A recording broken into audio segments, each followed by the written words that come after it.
have to figure out some other path. But I'm not going upstairs and across and downstairs, that's for sure. That ain't going to happen.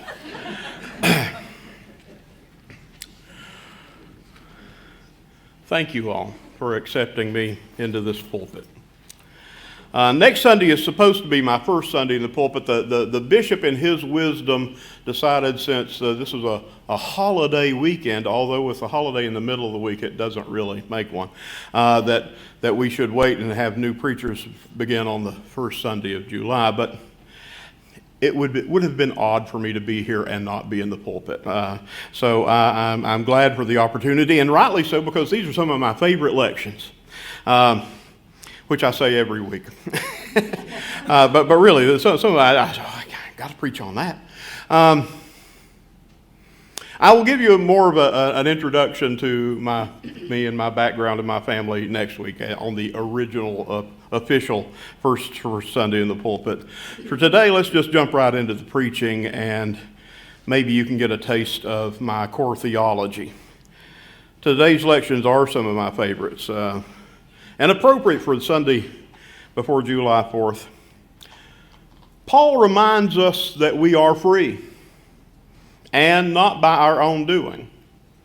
It was that moment we took just a moment ago when we asked all the veterans to stand up, because we have been hearing all year, freedom is not free.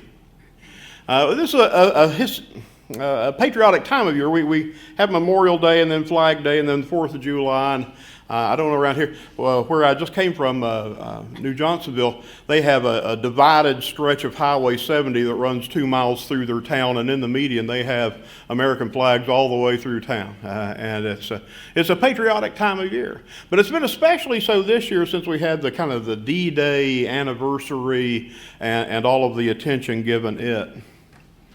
We have heard perhaps more than ever this year, freedom isn't free, and if you love your liberty, thank a vet, and I do. My father helped win the big war over in the Pacific before coming back home to marry his sweetheart, and I'm thankful for that. We sometimes take for granted all of our freedoms, our options, our choices, our easy mobility, our safety and security. It's been attributed to Ben Franklin. I think Ben Franklin said it, the famous quote, "He who would give up his liberty for safety deserves neither liberty nor safety." And we know that it is a costly thing to get freedom, and it's a shameful thing to waste it. And Paul says to these new Christians in the churches of Galatia, Christ has set you free. Now live free, people. He gave his life that you might live freely. Do not submit again to the yoke of slavery. Now, if you live up in New Hampshire, the motto is live free or die. But Paul says those aren't the only two options. You can also live in slavery. And we don't want that. Paul wants his Galatian churches to live in the freedom that Christ has died to give them, and all of the wonderful opportunities that it offers. But there's a mixed group in Galatia. Galatia is a whole big region, and the northern and southern provinces. There are Celts up in the north and Romans in the south, and there's a heavy dose of Greek culture and a little bit of the Hebrew culture that is filtered in with this new church from the Palestine area. And there's these tensions between cultures, and Paul wants to address them all, because each kind of impinges on the other. They get on each other's nerves sometimes. You know how that is. You do Facebook, right? Yeah. It is a humbling thing to recall that the sacrifice made by some for many is often taken for granted. And so he reminds these Galatian Christians, you used to be heathens, you used to be Jews, but now you are Christians. Forget what you used to be. Don't become a slave again to what used to run your life. Stand firm in your freedom or you'll lose it. Refuse it. Do not submit, Paul says. Somebody's going to try to enslave you, to do things their way. Don't you let them. So how do you do that? Well, he says the answer is by living in the Spirit. It's a new way of life. Forget the old way. You are new people now. You used to be Jews, you used to be Gentiles, you used to be Greek and Hebrew, and you used to be this, that, or the other. Legalists or licentiousness ruled your lives, but now you are to be ruled by the new law in town, which is love. Now, the church in Galatia was mostly mostly Greek culture, but there were a few Hebrews there, the old Jewish Christians, who said, now we brought you this idea of the God of the Jews through Jesus, and to be a good Christian, to be a good Jesus follower, you have to adopt the religion that brought it to you. You have to be a good Jew first. You have to be circumcised if you were a male. You have to follow all of these laws. Paul was bitterly opposed to the circumcision party, the legalists who said, you have to be a good Jew before you can be a Christian. He says, no. You couldn't even be a good Jew when you were a Jew. It doesn't work. None of your histories matter, Paul says. Neither your heathen history or your religious history. You are a Christian now. Let all of your pasts go. Refuse to let them continue to control you. The new law in town does a single command: love your neighbor as yourself. Now, to be sure, Paul also knew about love God with all your heart and your mind and soul and spirit, and he also knew Jesus said, love others the way I love you. But for the interpersonal relationships within these churches, he focused on this one: love your neighbor as yourself. So that's the rule you people need to become this strong Christian church, to be the presence of Christ in a world full of different kinds of ideals. They need to see you unified under this one law: love for one another. He says even the part, don't be enslaved with anything else, but become slaves to one another. Join yourselves as each other's servants. Make a showing of giving one another all of the care you can. So to those who used to be heathens, the Romans, the Greeks, those who do not gratify the desires of the flesh. The Greco-Roman lust for life and enjoyment, the Epicureans' pursuit of happiness, wine, women, and song. Although true Epicurean philosophy limited that to just the pursuit of only what is really needed, you know how we describe what is really needed. It's whatever we want, I saw a picture on Facebook the other day that says, I'm torn between that I want to lose weight, but I really need biscuits and gravy. The Epicurean only wanted what they really needed, which was whatever was offered to them at the time. And Paul says, don't let the appetites of your flesh rule you. Don't let those enslave you. For what is good for the flesh is not good for the spirit. What is good for the spirit is not good for the flesh. Don't allow your pursuit of happiness to enslave you. Paul notes that too often this becomes an opportunity for self-indulgence, this gratification of the flesh. Well, now all the Jewish Christians are going, well, that's what we've been telling them. Aha, see, we've been telling them you got to obey all the rules. You can't do this, thou shalt not this, and thou shalt not that. You got to quit all that stuff that you think is fun, and then you can become a Christian. But Paul continues to speak, and this is a word that's often misunderstood. He says, well, but if you're led by the Spirit, you're not subject to the law. He says, no, the law isn't what controls you. The Spirit is.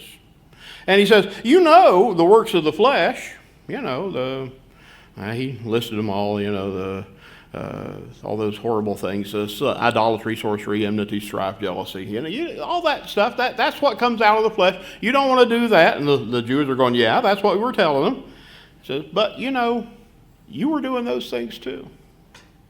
And then he says something that a lot of people miss. He says, you can do these things. If you do such things as these, you will not inherit the kingdom of God. Now, a lot of people interpret that to mean if you do any bad thing, you don't get to go to heaven. You're not going to heaven because you did one of these bad things. You did something bad on the list, so you are rejected from heaven. That's not what he's saying. He is speaking to the Jewish Christians now, and he's using a very legalistic term. You will not inherit the kingdom of God. It will not be due to you because you obeyed the law. If you do any of these things, and they had all done some of those things. Paul says in another place, if you break any one point of the law, you've broken the whole law. And if you were dependent upon the law to save you, Okay, you didn't go to jail for murder. You just went to jail for stealing, but you still got up in jail because you broke one point of the law. You get the same cell block as the murderers. If you break any point of the law, you are against the law, and the law demands and requires that only the perfect can get in. And that has never worked, Paul says. Trust me, Paul says, I've tried it. I was a Jew among Jews. I was the best there was. Paul's the best at everything, even bragging about how bad he was. I was the worst sinner of all. So he's telling the legalists what the law demands and requires, that nobody was perfect on all counts, so nobody makes it. But by contrast, when you live by the Spirit, it begins to create fruit in you. And the fruit of the Spirit are all those wonderful things: love, patience, peace, kindness, generosity, and so forth.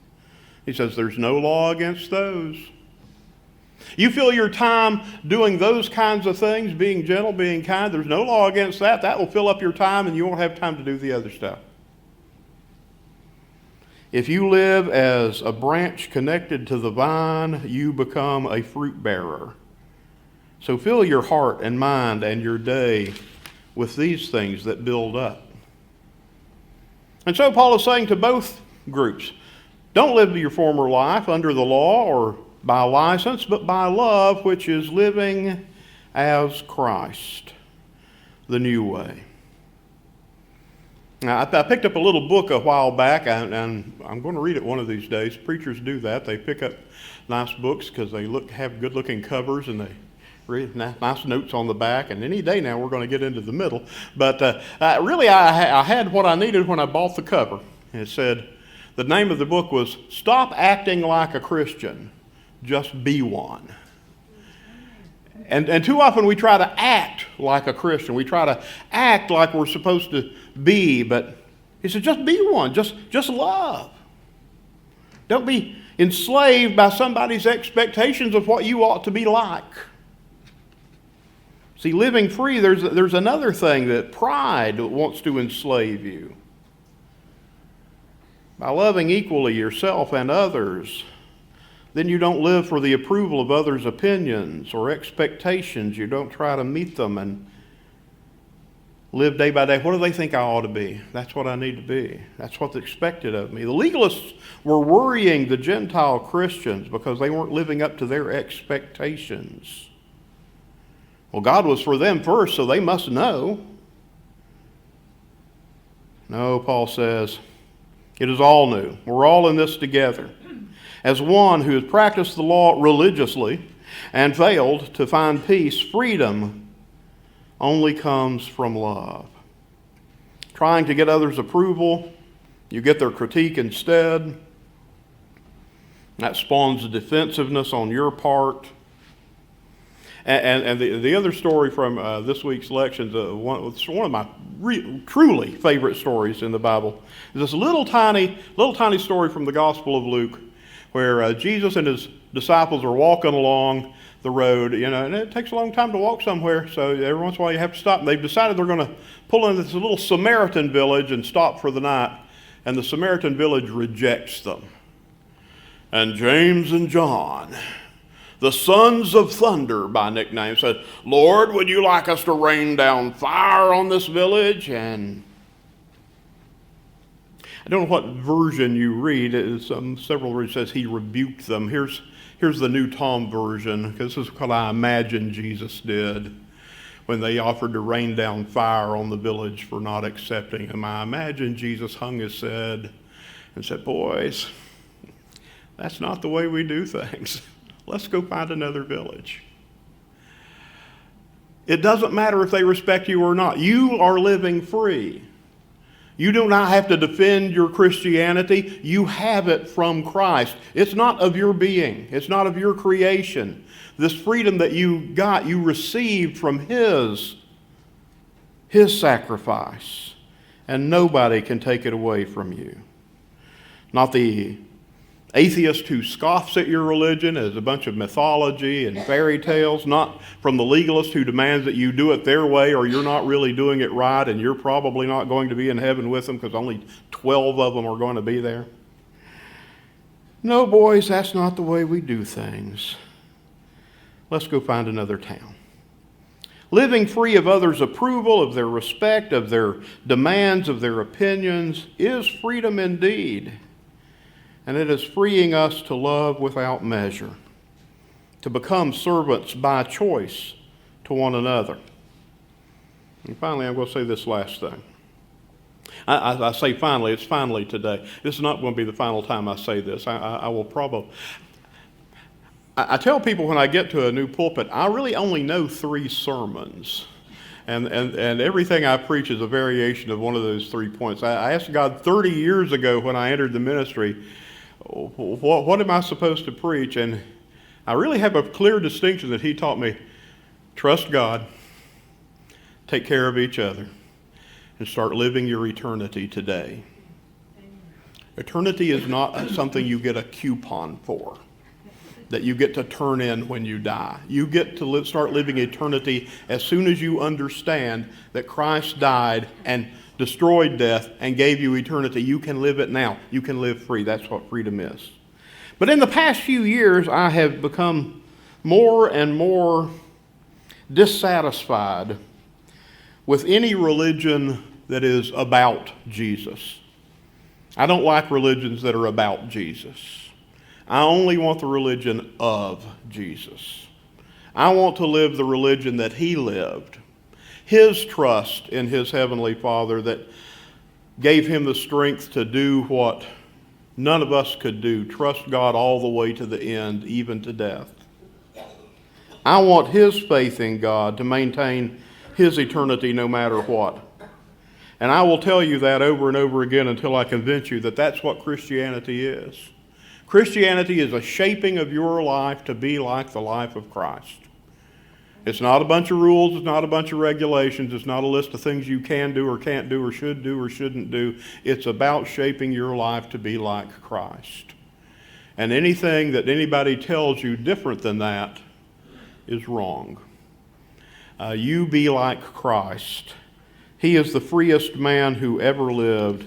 He lived so freely that He could give up His own life, trusting that God would give it back, and has, and our lives too. And that's what Christianity is all about, my brothers and sisters. Well, that's enough for today. It's probably lunchtime, isn't it? Let's sing a song and go. Our closing hymn is, Oh Jesus, I have promised to follow you to the end. Let's stand up and sing that together.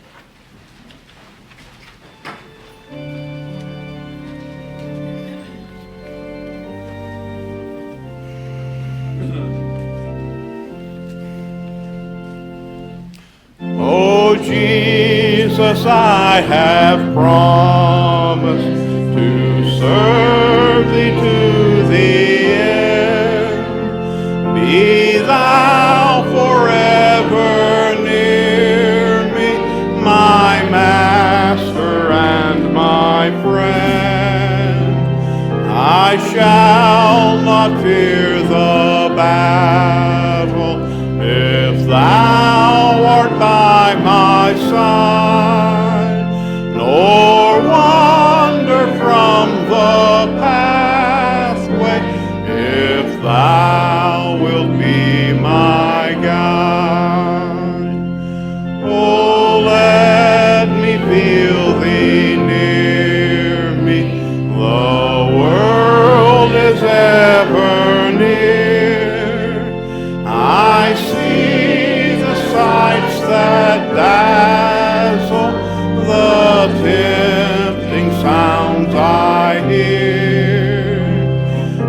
my foes are ever near me, around me and within.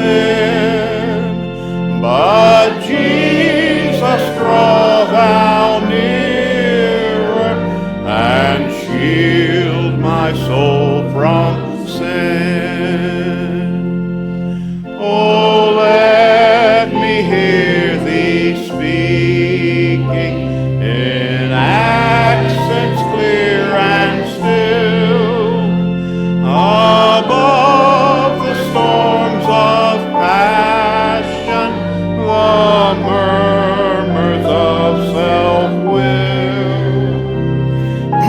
Speak and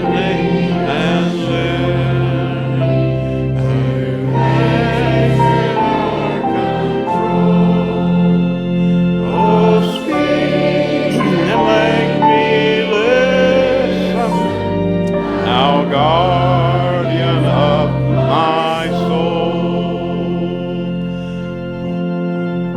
Jesus, thou hast promised to all who follow thee, that when thou art in glory, there shall thy servant be.